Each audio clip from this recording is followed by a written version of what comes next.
Ang ganda-ganda mo, Catherine. Pagpuri ni Lily kay Kath, habang nakatingin silang dalawa sa salamin. Walang pinapakitang reaksyon si Kath habang pinagmamasdan niya ang kanyang sarili sa salamin. Hindi siya sanay sa heavy makeup. Ayaw din ni Catherine ang suot niyang damit ngayon. Catherine, ngumiti ka naman. Ang ganda-ganda mo kaya. Sambit ni Lily, pero hindi pa rin nagbabago ang ekspresyon ng mukha ni Catherine. Lalakad ka na mamaya patungo sa altar. Ipakita mo na ma-excited ka. I will never be happy, Lily. Seryoso niyang wika at matalim na tumingin sa babae. Kahit kailan, walang magiging masayang bride kapag ikakasal ka sa taong hindi mo naman mahal. Dagdag pa ni Catherine, kaya natahimik si Lily. Hindi na muling nagsalita ang babae dahil totoo naman ang sinasabi ni Catherine.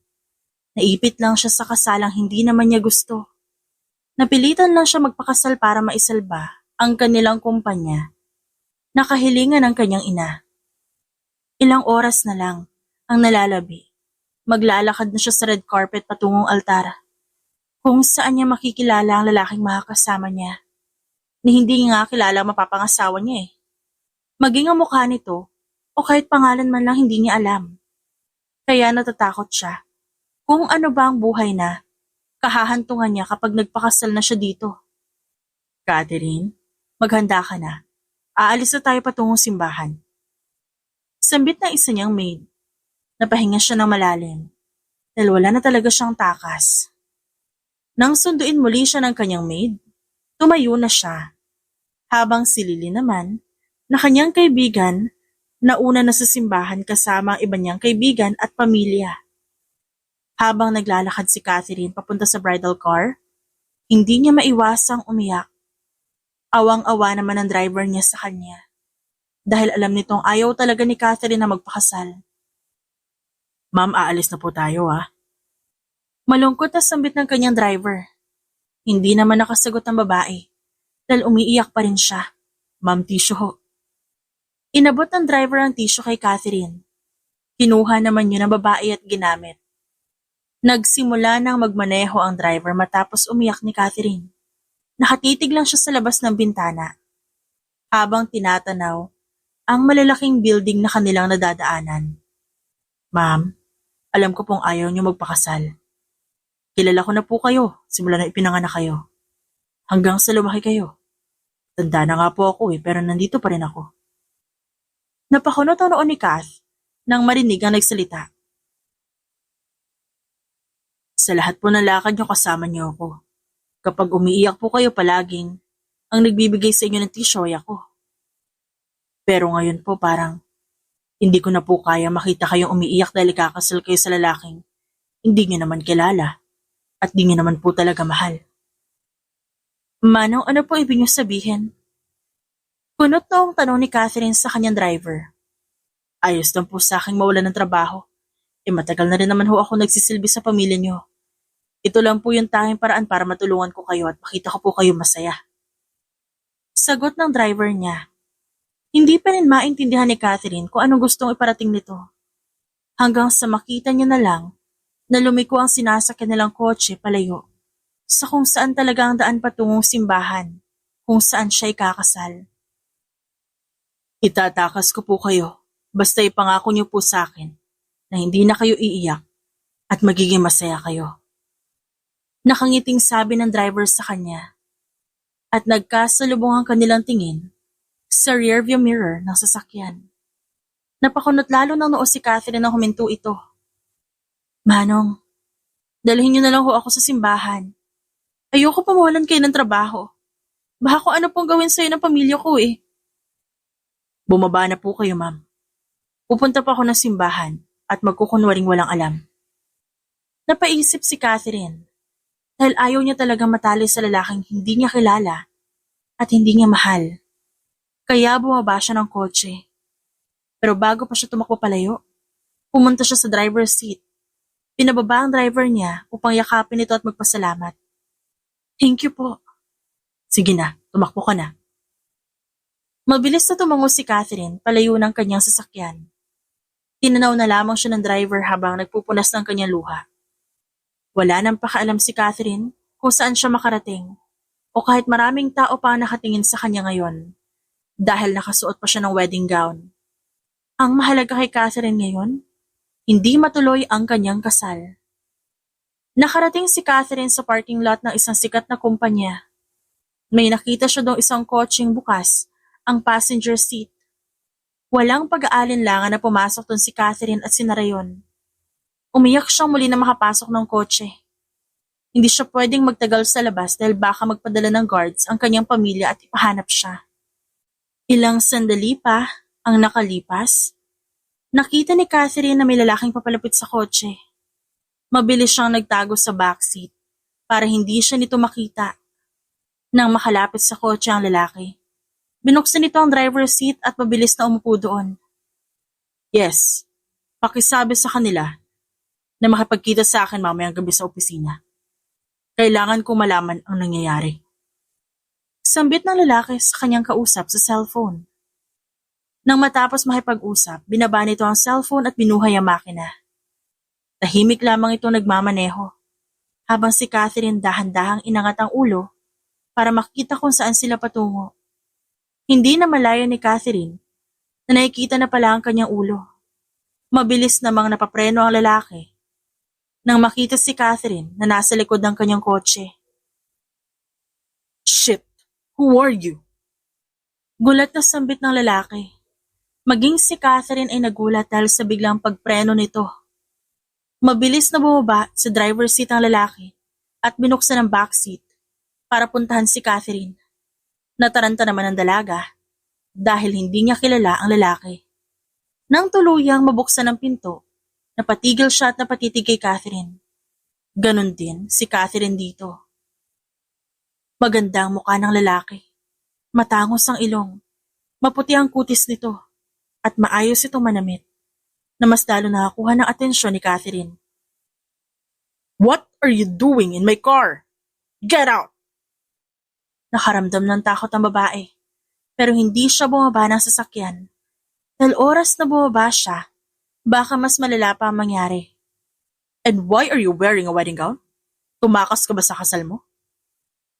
Medyo natatawang tanong nito. Si Catherine naman napahinga ng malalim. Can you help me? Tulungan, son. Bibigyan mo pa talaga ako ng problema? Paano kapag balikan ako ng mapapangasawa mo? Sunod-sunod na tanong nito. Mabilis namang umiling si Catherine. At konti na lang maiiyak na dahil sa takot na ginagawa nitong pagtingin sa kanya. Ayoko magpakasal. Ayoko. Sunod-sunod na tumulo ang luha niya.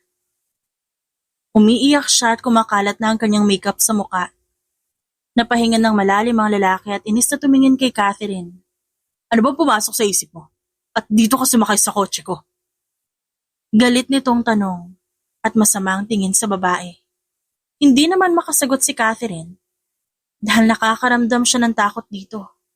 Gusto niya rin namang bumaba pero ayaw kumilos ng kanyang mga paa. Wala ka bang planong sagutin ang mga tanong ko? Ha? Anong ginagawa mo? Sa sasakyan ko. Tanong muli ng lalaki kay Catherine. Bahagya namang nainis ang lalaki dahil palakas ng palakas ang iyak nito. Inis niyang sinasara ang pinto at naglakad papunta sa driver's seat. Binuhay din ang makina at nagsimula ng magmaneho. Nakaramdam ng takot si Catherine dahil hindi niya alam kung saan siya dadalhin nito.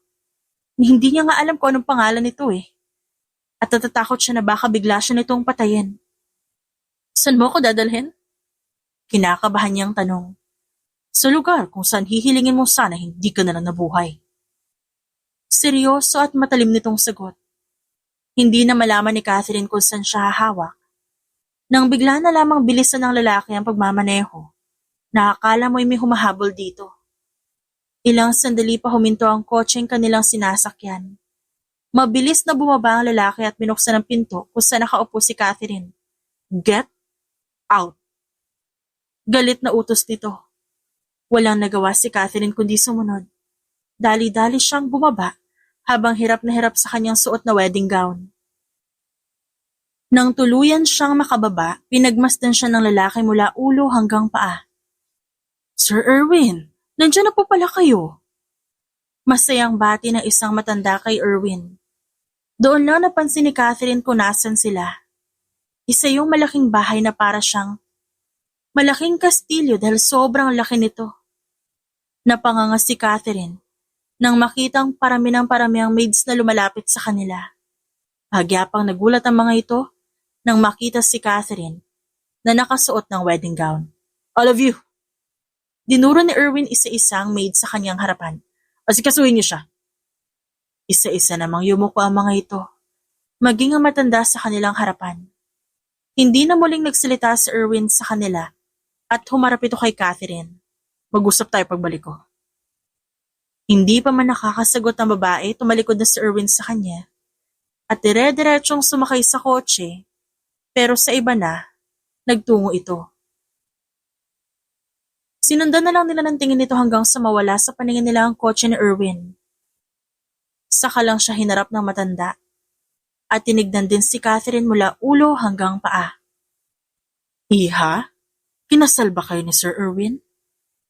Seryosong tanong ng matanda kay Catherine. Mabilis naman siyang umiling. Hindi po. Nakahinga ng maluwag ang matanda at napahawak pa ito sa kanyang dibdib. Mabuti naman. Akala ko nagpakasal na si Sir Erwin ang hindi namin nalalaman eh. Sambit nito. Bakit ho? Wala pa po ba siyang asawa? Nagtataka niyang tanong. Wala pa. Bakit ba naka-wedding gown ka? Tinakas ka ba ni Sir sa kasal mo? Mabilis na tanong ng matanda. Naku, hindi po ako yung tumakas. Ako po. Nahihiyang sagot niya. Tumakas ka? Haba pong kwento eh. Napakamot na lang sa ulo si Catherine at tipid na ngumiti sa matanda. O siya, halika na sa loob para makapagbihis ka na at makapagpahinga. Sambit ng matanda at inalalayan na si Catherine papasok sa loob ng mansyon. Ganon din ang ginawa ng ibang maids. Nang tuluyan siya makapasok sa loob, lalo siyang namangha sa ganda nito. Malaki pa sa bahay namin to ah. Aniya sa isipan. Mayaman din naman sila Catherine pero hindi ganito kalaki ang bahay nila. Agad naman siyang inasikaso ng mga maids para maligo at makakain. Habang si Erwin naman tahimik na nagmamaneho pabalik ng opisina. Pero hindi sa kanyang kumpanya kundi sa kanilang hideout. Boss, nandiyan na po sila Jason. Sambit sa kanya ng isang lalaki na makapasok siya sa loob. Dire-diretso siyang naglakad papunta sa kanyang opisina sa loob at inilagay ang gloves sa kanyang mga kamay. Give me my gun. Utos niya dito at mabilis naman yung kinuha ng lalaki sa kanyang tagiliran at iniabot kay Erwin. Mabilis na binuksan ni Erwin ang pinto ng opisina at patuloy na naglakad papasok. Nataranta naman ang tatlong lalaki na nakaupo sa loob at mabilis na tumayo. Sir, magpapaliwanag ko kami. Sambit ng isang lalaki at halata sa kanyang boses ang pagkatakot. Explain yourself. Seryosong sambit ni Erwin at umupo sa kanyang upuan, saka pinagmasdan ng hawak niyang baril.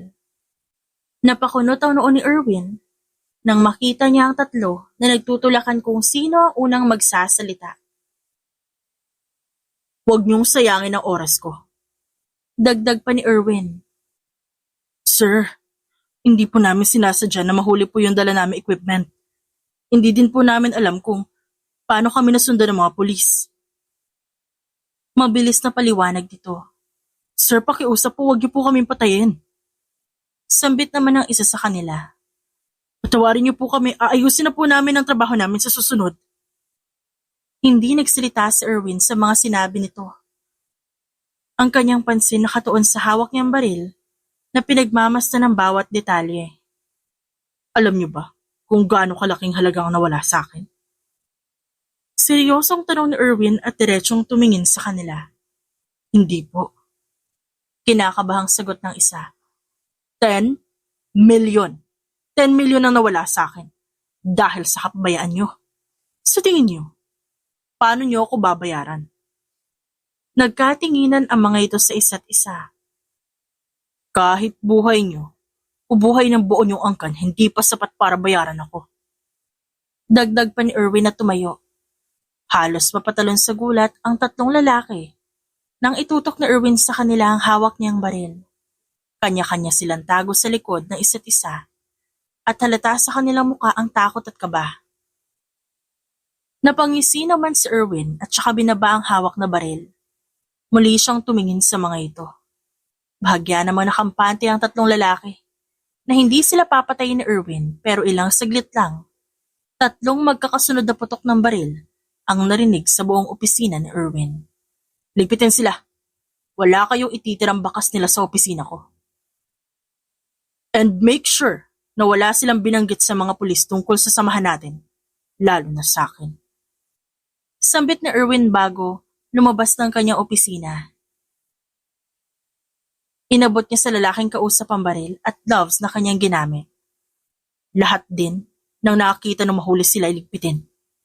Wala kayong ititira miski isa. Tumango lamang ang lalaki sa kanya. Nagsimulang maglakad si Erwin palabas ng hideout dahil may kailangan pa siyang asikasuhin sa kanyang mansyon.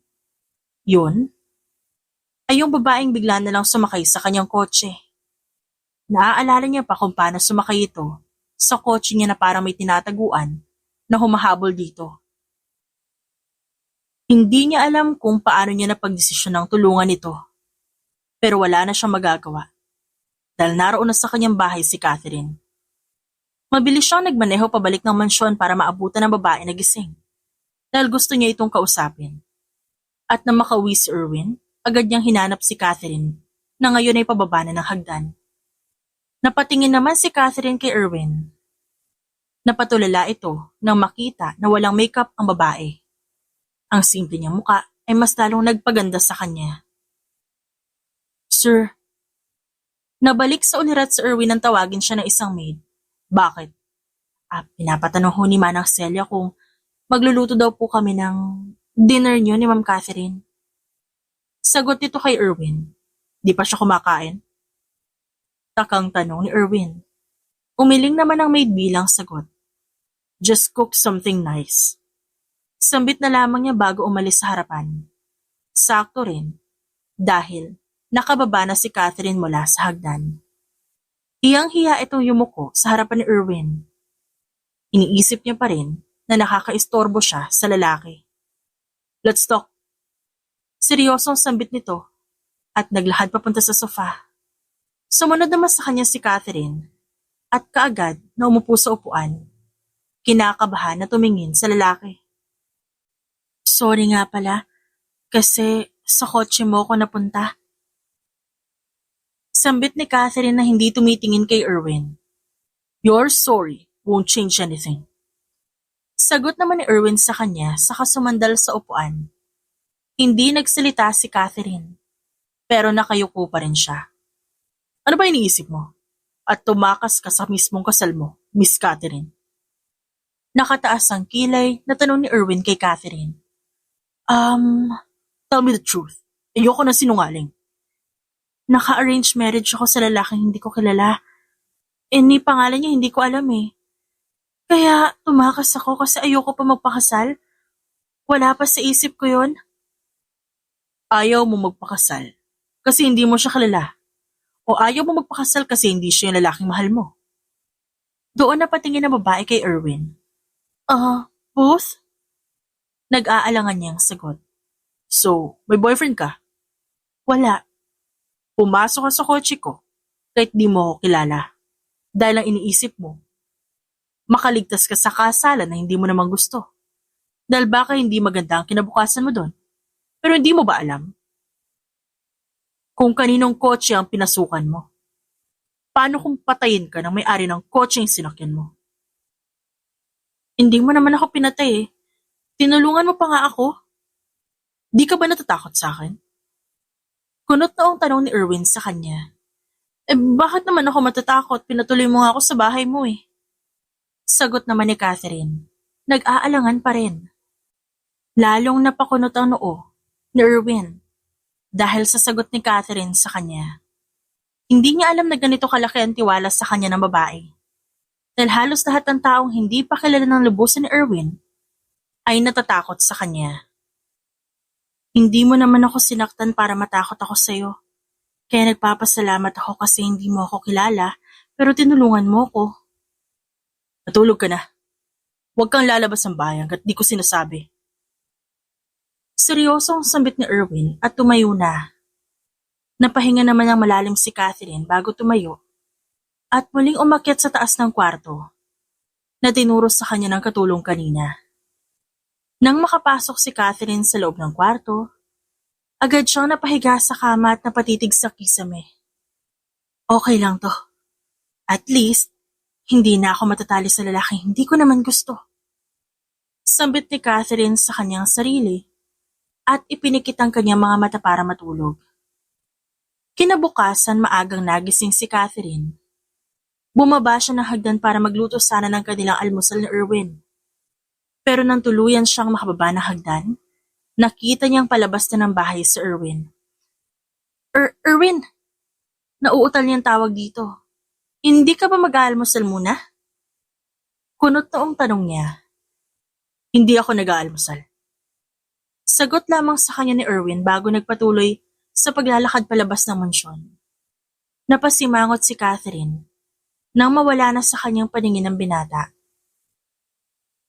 Hindi talaga nag-aalmusal si Sir. Sambit ng matandang katulong. Bakit to ho? Nagkibit balikat lang ang matanda bilang sagot. Hindi na lang nagtanong pa si Catherine. Iniisip niya na lang na lutuan ng dinner mamaya ang lalaki. Wala rin naman siyang gagawin sa malaking mansyon na ito dahil pinagbawalan siyang lumabas ng bahay. Hindi niya rin dala ang kanyang cellphone kaya wala siyang gagamitin. Biglang napaisip si Catherine tungkol sa kanyang pamilya. Lalo na ang kanyang mommy na may mataas na expectations sa kanya. Paniguradong disappointed na ngayon. Ayaw niya mang mabigo ang kanyang pamilya sa kanya. Wala na siyang magagawa dahil nangyari na. Ayaw na rin naman niyang bumalik sa kanila. Dahil alam niyang pwede siyang ipatapon sa ibang bansa o pilitin na namang ipakasal sa lalaking iyon. Mas maganda nang wala silang alam kung nasan siya. At wala rin siyang balita sa pamilya niya. Nag-almusal si Catherine mag-isa. Dahil ayaw naman siyang sabayan ng kasambahay ni Erwin dito sa mansyon. Siya na rin nagluto ng kanyang kakainin dahil mas gusto niya ang magluto. Kaya nang sumapit ang hapon, naghanda na siya ng mga sangkap na kanyang gagamitin para sa pagluluto niya para kay Erwin. Bilang pasasalamat niya rin dito sa pagpapatuloy sa kanya sa mansyon nito. Ano po ba mga gusto niyang kainin kapag gabi? Tanong niya sa isang kasambahay na nasa kusina. Hindi ko po alam, ma'am eh. Hindi naman po kasi kumakain si Sir dito kapag gabi. Tsaka umuwi po siya ng late kaya sigurado po akong hindi niya makakain niya lulutuin niyo. Paliwanag ng kasambahay. Anong trabaho niya? Late na siya palaging umuwi? Meron po siyang kumpanyang pinapatakbo. Pero madalang lang po siya doon, lalo na kapag may emergency. Saka lang siya napunta. Pero ang iba niya pong ginagawa hindi po namin alam.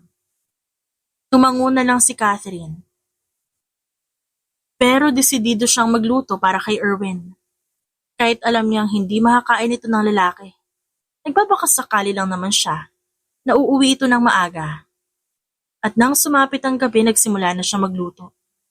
Mabuti na lang maraming pwedeng lutuin. Hindi na nahirapan si Catherine sa mga sangkap. Ma'am, paano po kapag di umuwi si Sir? Ayos lang, pwede naman itong initin bukas. Basta magluluto ako para sa kanya. Nakangiting sambit niya. Nang matapos siyang mag-ayos na pangiti siya. Tumingin siya sa orasan para tignan ang oras. Pagtingin niya 9:00 na ng gabi pero hindi pa rin dumadating si Erwin. Ang iba ding mga kasambahay, natulog na. Pero si Catherine, gising pa rin dahil hinihintay si Erwin na umuwi. Hindi na malaya ni Catherine nakatulog na siya sa dining room, kung saan siya naghihintay sa lalaki. Sakto namang pagdating ni Erwin, dumiretso siya sa kusina para uminom ng malamig na tubig. At doon niya nakita ang babae na mahimbing ang tulog.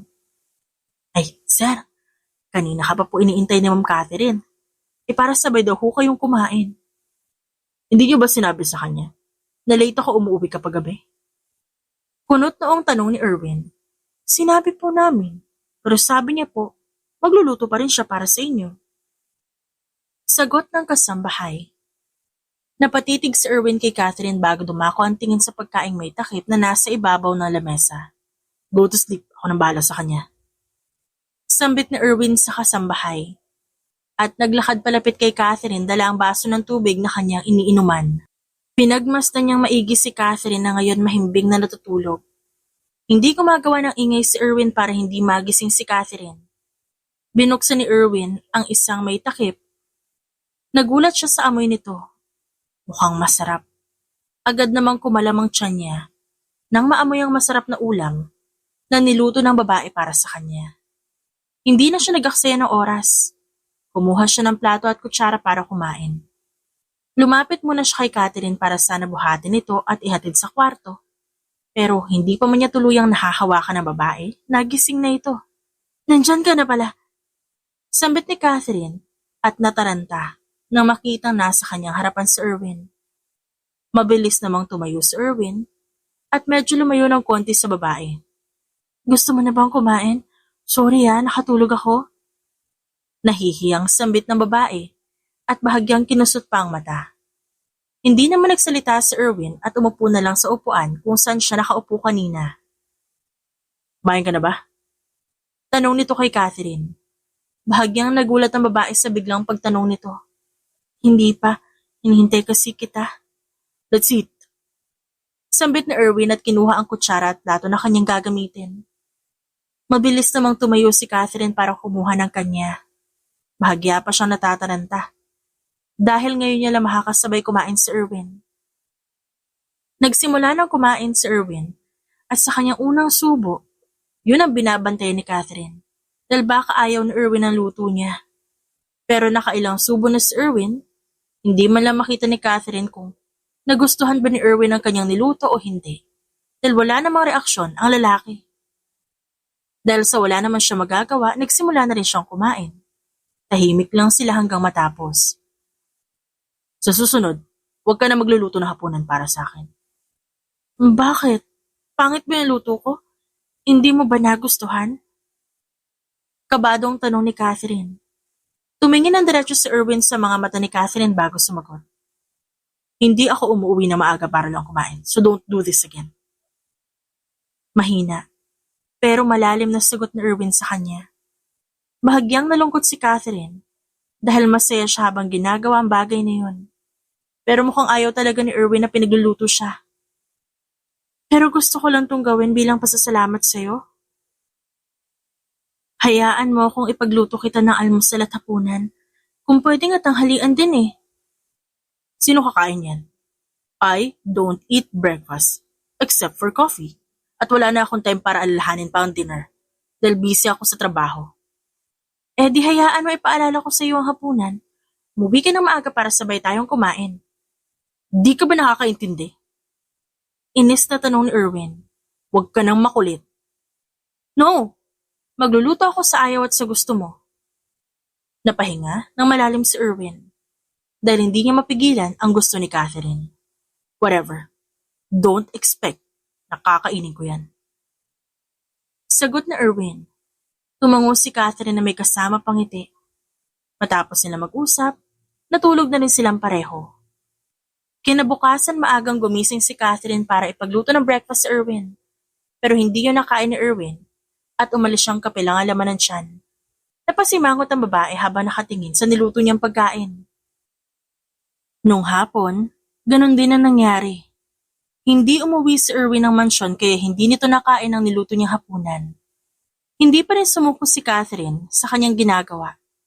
Dumaan ang ilang araw, hindi man lang siya pinapansin ni Erwin dahil sobrang abala ito sa trabaho, na hindi naman alam ni Catherine kung ano.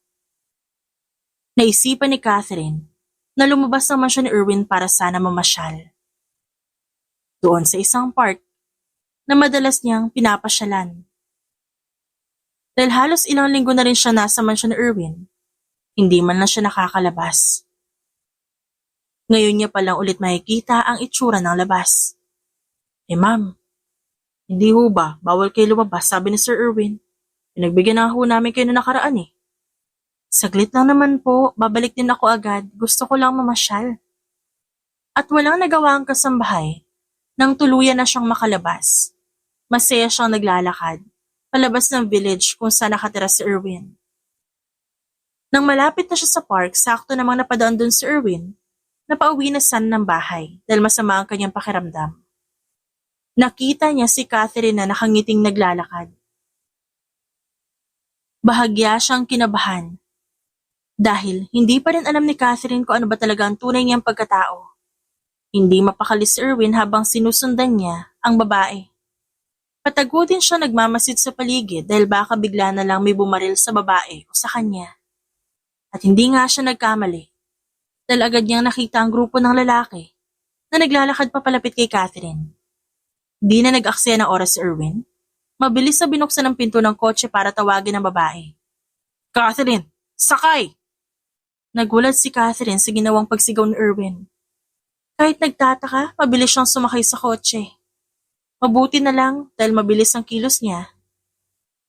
Agad niyang naisara ang pinto. Kasunod nun ay nakarinig sila ng sunod-sunod na putok ng baril na tumama sa kotseng sinasakyan. Yuko! Sigaw ni Erwin at mabilis nagmaneho. Umiiyak namang yumuko si Catherine habang nakahawak sa kanyang dalawang tenga. Hindi pa rin kasi tumitigil ang putukan na kanyang naririnig.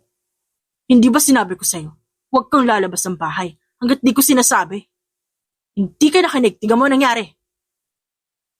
Hindi naman huminto sa pag-iyak ang babae dahil sa takot sa kanyang nararamdaman.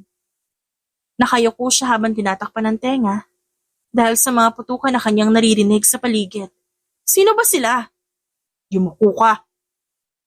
Nataranta naman si Erwin at mabilis pinaandar ang kotse para makalayo sila. Hindi niya sinagot ang tanong ni Catherine dahil hindi rin alam ng babae kung maiintindihan ba nito ang sasabihin niya. Hindi naman alam ni Catherine na isa siyang mafia boss. Hindi niya sinabi sa babae ang totoo dahil natatakot siyang mag-ibang tingin sa kanya nito. Ilang minuto pa ang nakalipas, wala nang naririnig na putukan si Catherine. Unti-unti siyang tumingin sa bintana at ang nakikita niya na lamang ay puro puno. Napahinto siya sa pag-iyak at umayos na upo bago tumingin kay Erwin na nakakunot ang noo habang nagmamaneho. Erwin, I'll explain to you later.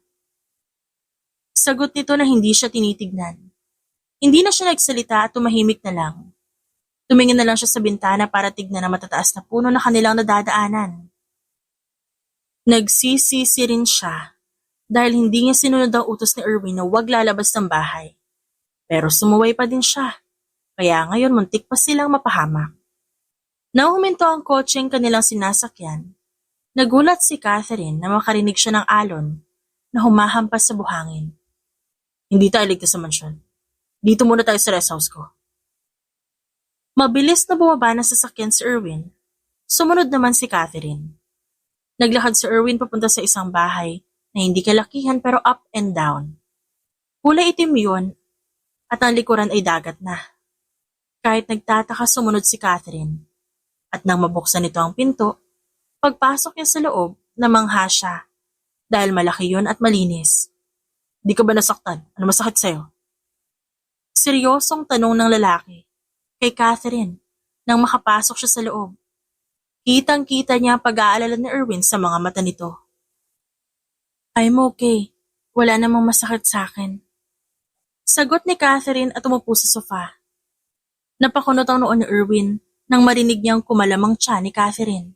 Hiyang-hiya naman ang babae at mabilis sinakpan ang kanyang tiyan. Hindi nga pala siya nakakain kanina dahil sa nangyari. Magpahinga ka na muna sa kwarto sa taas. Tatawagin na lang kita kapag kakain na. Napahinga naman ng malalim si Catherine bago humiga sa sofa. Habang si Erwin naghahanap sa kusina ng pwede niyang lutuin para sa kanilang dalawa. Dahil wala namang tao ang namamalagi sa rest house, wala siya makitang pwedeng lutuin. May naglilinis ng bahay niya dito pero wala namang tao kaya walang pagkain. Mabilis niyang kinuha ang cellphone at naglakad papunta sa pintuan sa likod ng kusina kung saan kitang-kita ang karagatan. Tinawagan ni Erwin ang kanyang assistant para magpabili ng sangkap sa kanyang lulutuing adobo. Yes, sir. Dadalhin ko po sa machine niyo. Sagot ng kanyang kausap sa kabilang linya. No. Dali mo dito sa rest house. Sir? Kailangan ko pa bang ulitin? No, sir.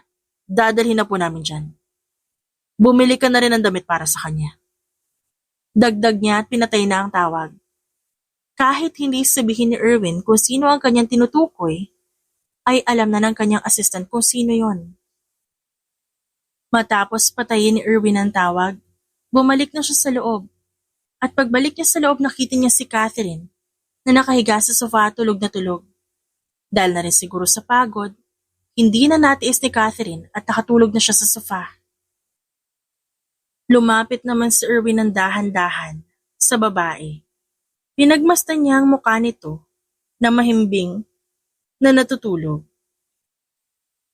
Kahit kailan, hindi nanawas si Erwin sa taglay na ganda ni Catherine kahit simple lang ito.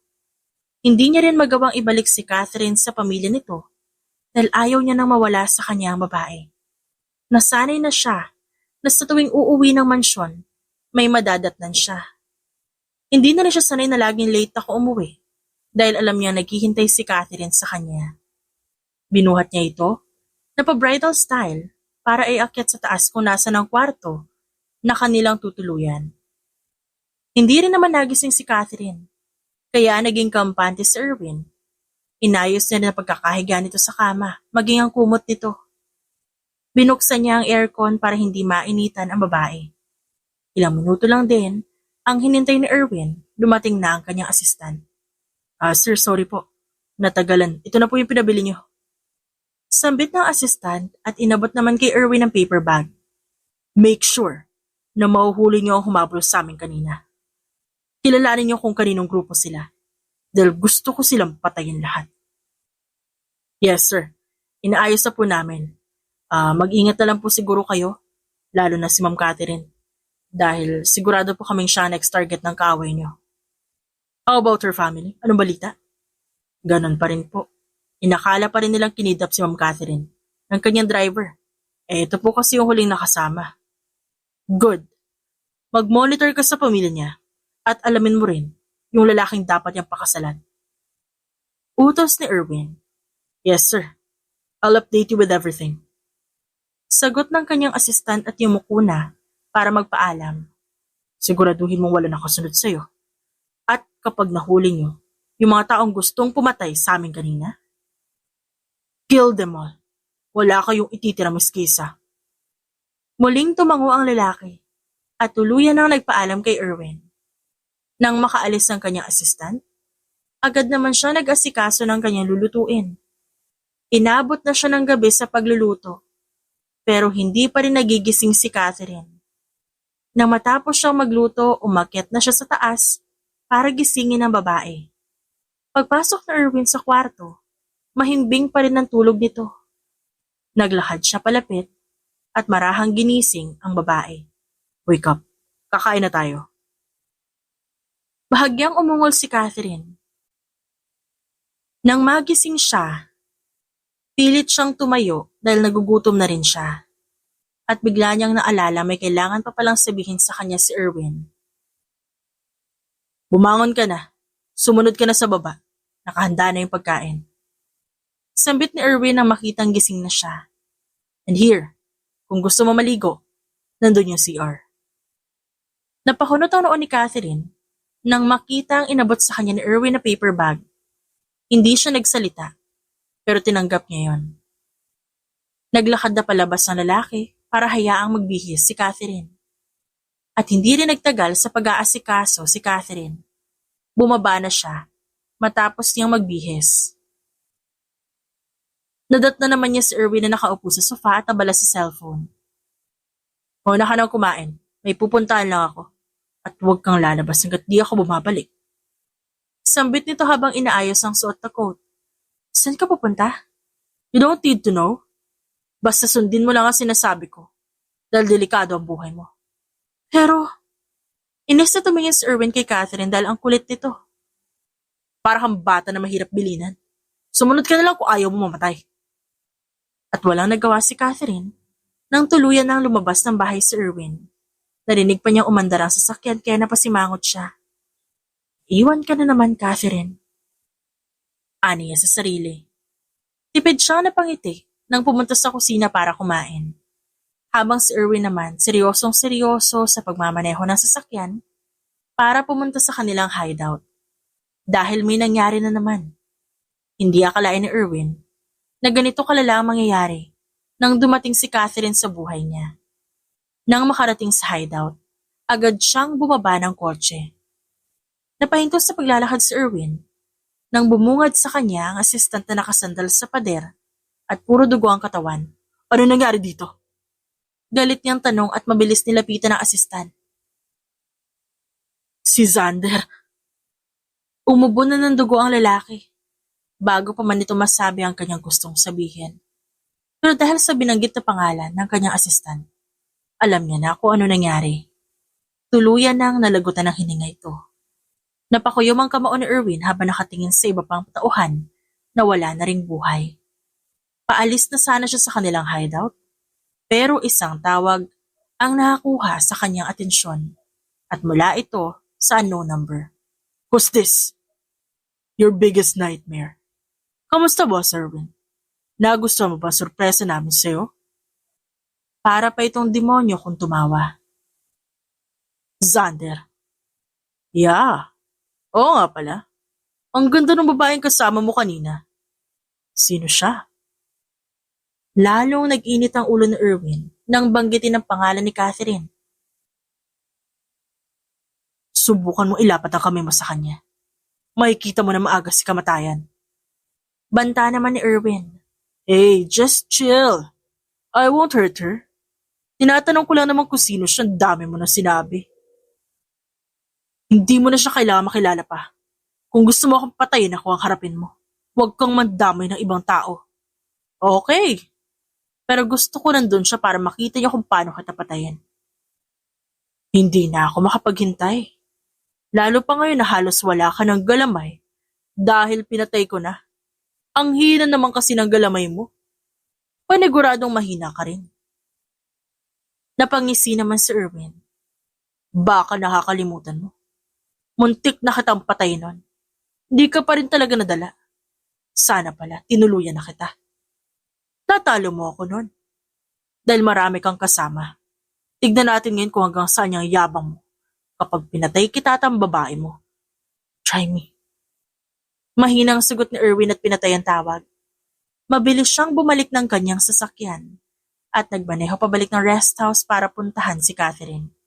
At laking pasasalamat niya dahil sumunod si Catherine sa kanya. Nadatnan niya ito na nagliligpit ng pinagkainan. Gusto mo na bang kumain? Nakangiting tanong ng babae. Yeah.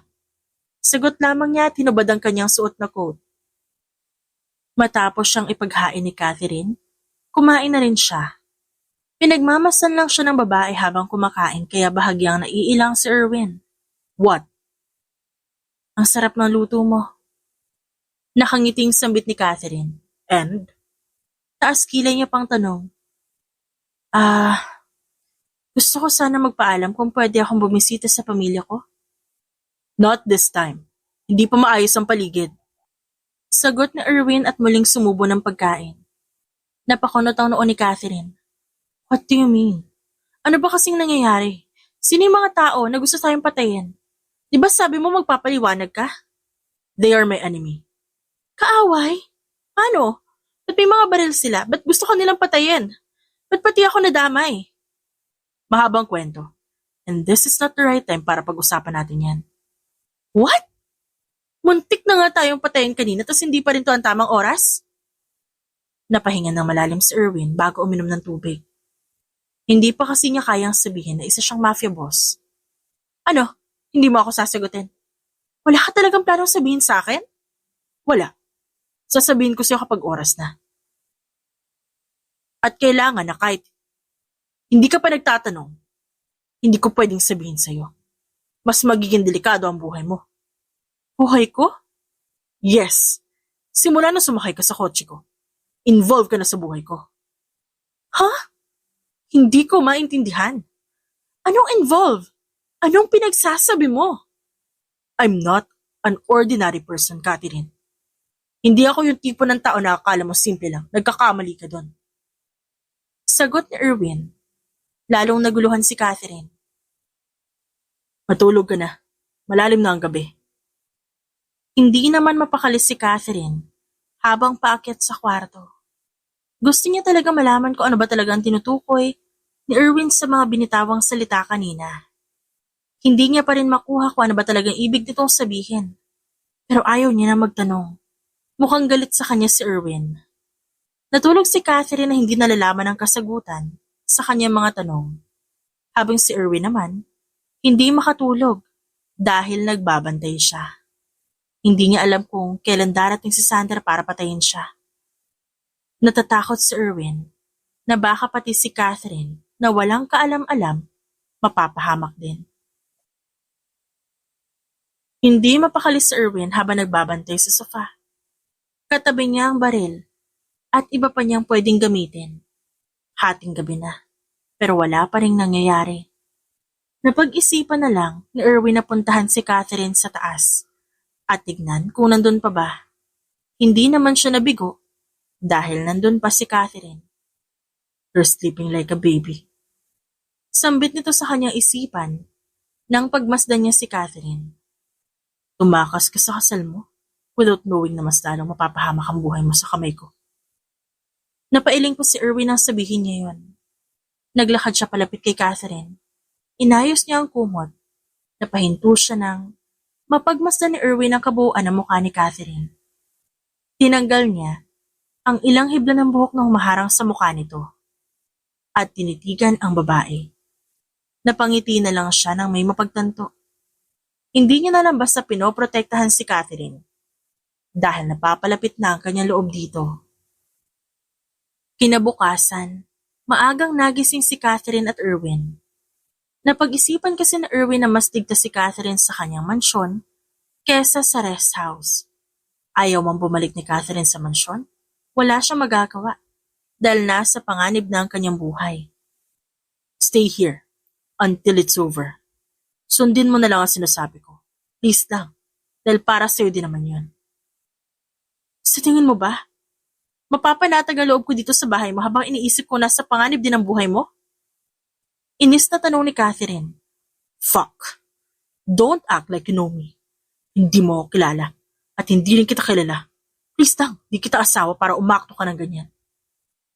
Sa sinabi ni Erwin, medyo nasaktan doon si Catherine. Oo nga pala. Sino nga ba naman ako para makaalam sa buhay mo? Isa nga lang pala akong sampid dito. Natatawang sambit ni Catherine at umupo ng sofa. Bahagyang nakaramdam ng bigat sa sistema si Erwin dahil sa sinabi ng babae. Kahit paano rin naman, may pinagsamahan sila. Pero iniisip ni Catherine na baka magkaiba sila ng tingin sa isa't isa ni Erwin. Sorry nga pala, sa panghimasa ko sa buhay mo. Gusto ko lang naman sanang tumulong. Pero hindi mo naman pinapaliwanag sa akin ang lahat. Napahilamos naman sa mukha si Erwin at diretsong tumingin kay Catherine. Kapag ba nalaman mo kung sino ako at ano talaga ako, matatanggap pa kaya ako? Titira ka pa kaya sa malaking bahay na to? O kaya naman, magiging mabuting tao pa ba ako sa paningin mo? Seryosong sambit ni Erwin kay Catherine. Napakunot naman ang noo si Catherine habang nakatingin kay Erwin. Kagaya na sabi ko sa'yo, hindi ako ordinaryong tao. Pero marunong ako makiramdam, Catherine. Paano ko nga maintindihan kung di mo pinapaliwanag sa akin? Hindi ba sinabi ko sa'yo na hindi pa ito ang tamang oras? Kailan pa yung tamang oras na yan? Kapag patay na tayong dalawa? Ba't pa hindi mo masabi-sabi? Nakapatay ka ba ng tao para hindi mo masabi sa akin? Oo. Pumapatay ako ng tao, Catherine. Sigaw ni Erwin. Napatigil si Catherine. Hindi siya makapagsalita. I killed people. Napatitig lang si Catherine kay Erwin na ngayon nakaupo na. May bahagyang panghihina. Hindi alam ni Erwin kung paano pa siya magpapaliwanag. Bakit? Pabulong na tanong ni Catherine sa kanya na biglang nakaramdam ng takot. Alam ko natatakot ka na ngayon. That's why, ayaw ko sabihin sa iyo ang totoo. Dahil ayaw ko lumayo ka sa akin. Ayaw ko iwan mo ko. Ano ba sinasabi mo? Ipaliwanag mo na mas maayos sa akin para maintindihan ko. Okay, I won't leave you. Just please tell me everything. Hindi ka ba natatakot sa akin? Natatakot pero hindi mo naman ako sinasaktan eh. Hindi rin kita nakita na may sinaktang tao dito sa bahay mo. Hindi naman ako nananakit ng taong walang kasalanan. Ano ba talagang trabaho mo? I'm a mafia boss, Catherine. Mafia boss? Diba? Masasama kayo? Mga illegal ang negosyo nyo? Napayuko si Erwin at napahinga na malalim. Some of my businesses are not illegal. Pero bakit? Pwede ka naman magnegosyo na hindi illegal eh. Bakit illegal pa yung napili mo? Nagbibenta ka rin ba ng baril at droga? Yes. Sagot ni Erwin. Gusto niyang sabihin lahat kay Catherine. Kahit alam niyang pwedeng mawala sa kanya ang babae. What?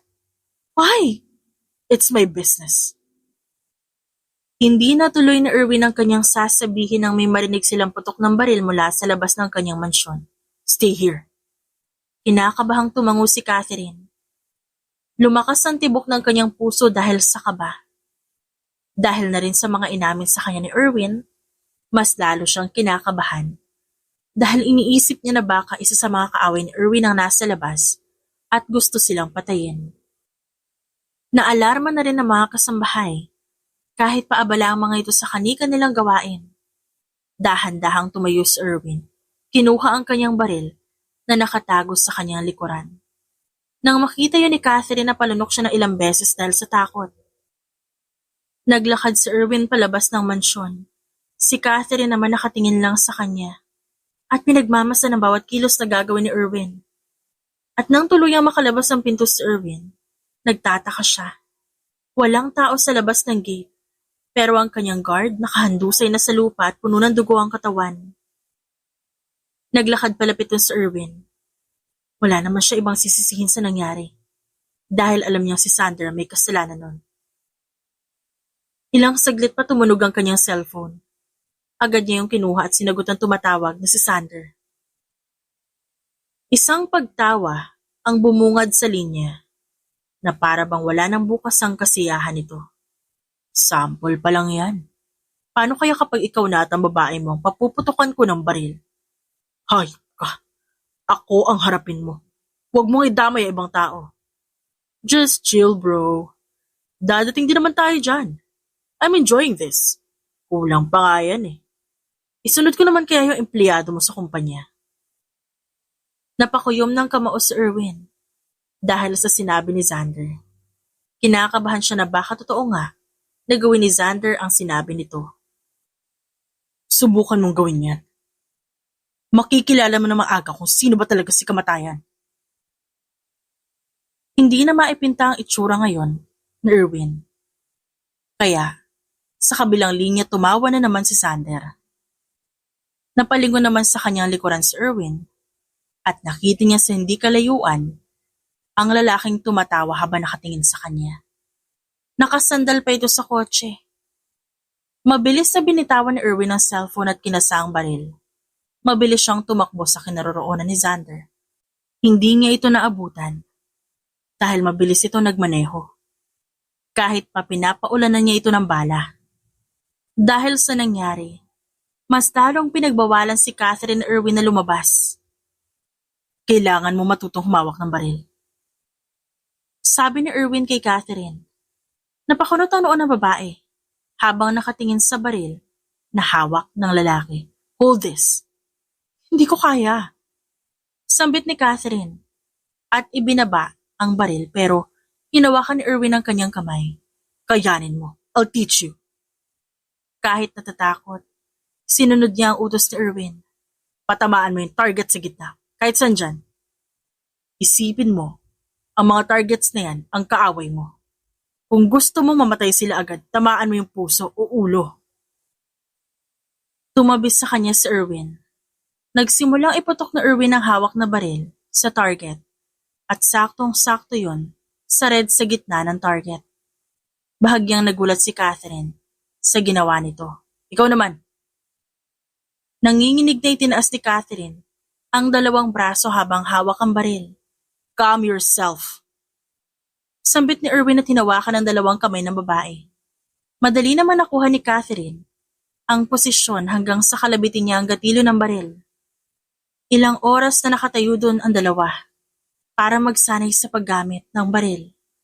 Hindi rin naman mahirap turuan ng babae. Mabilis niyang nakuha lahat ng tinuturo sa kanya ni Erwin. Sir, nandiyan na po yung tauhan niyo sa labas.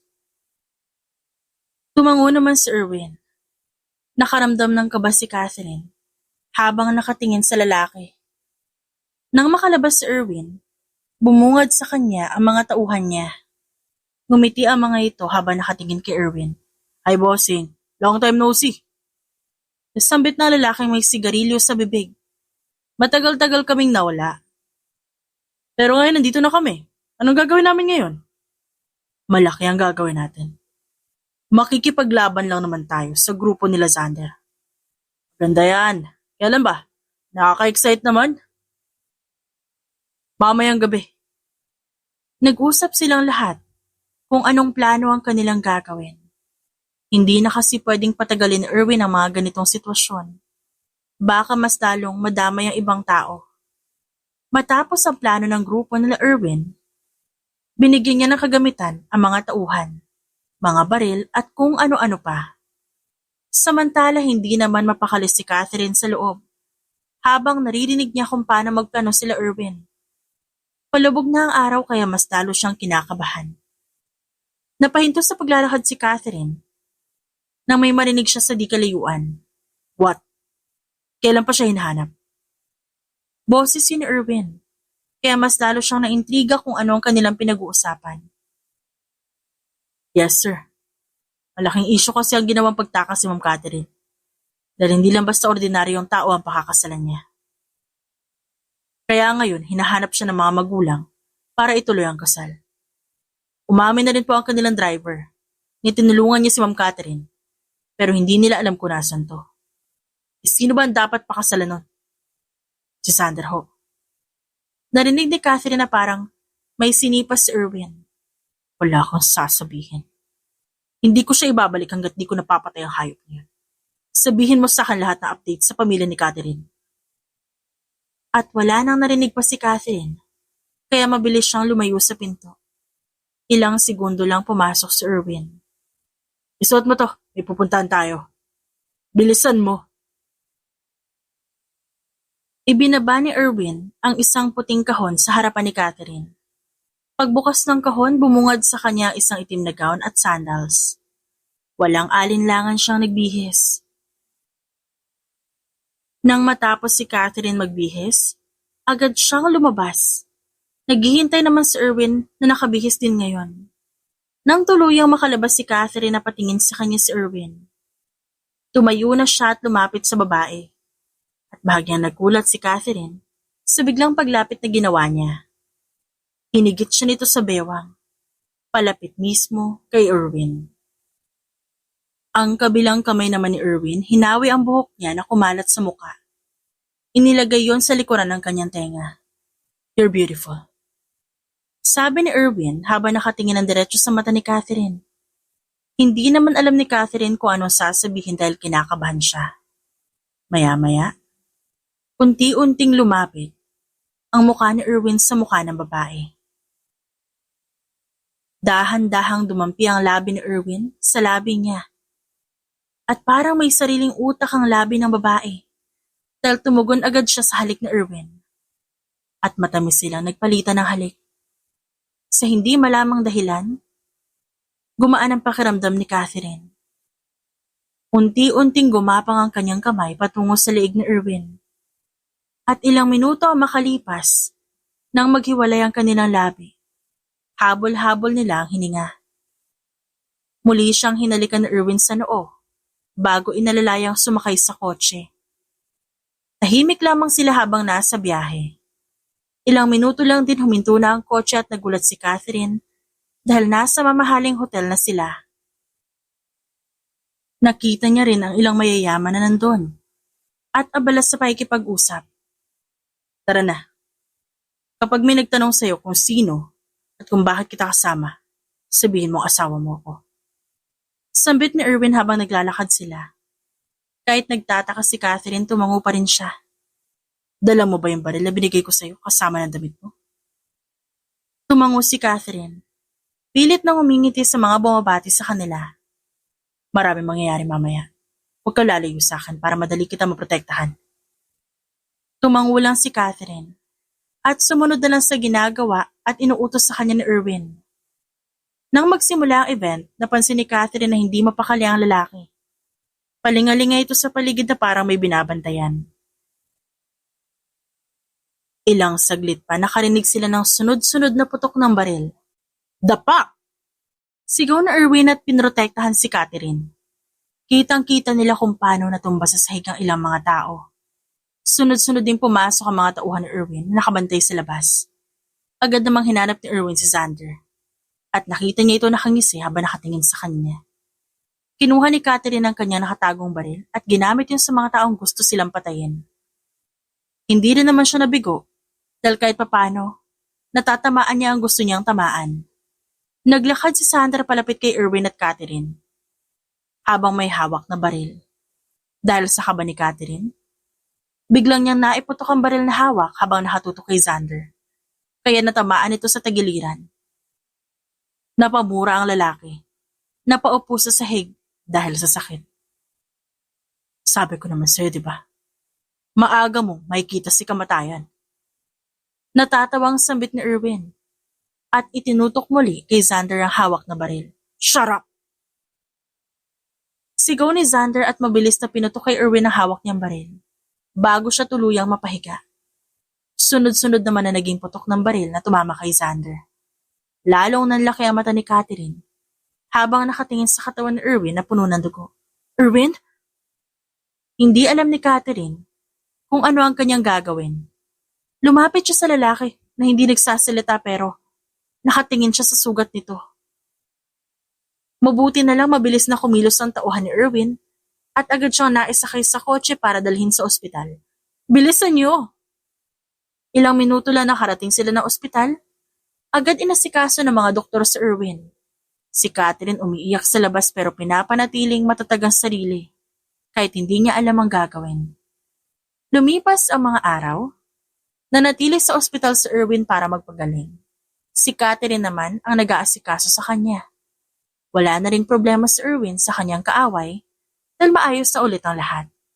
Napagdesisyon na naman ni Catherine na manatili na lamang sa tabi ni Erwin.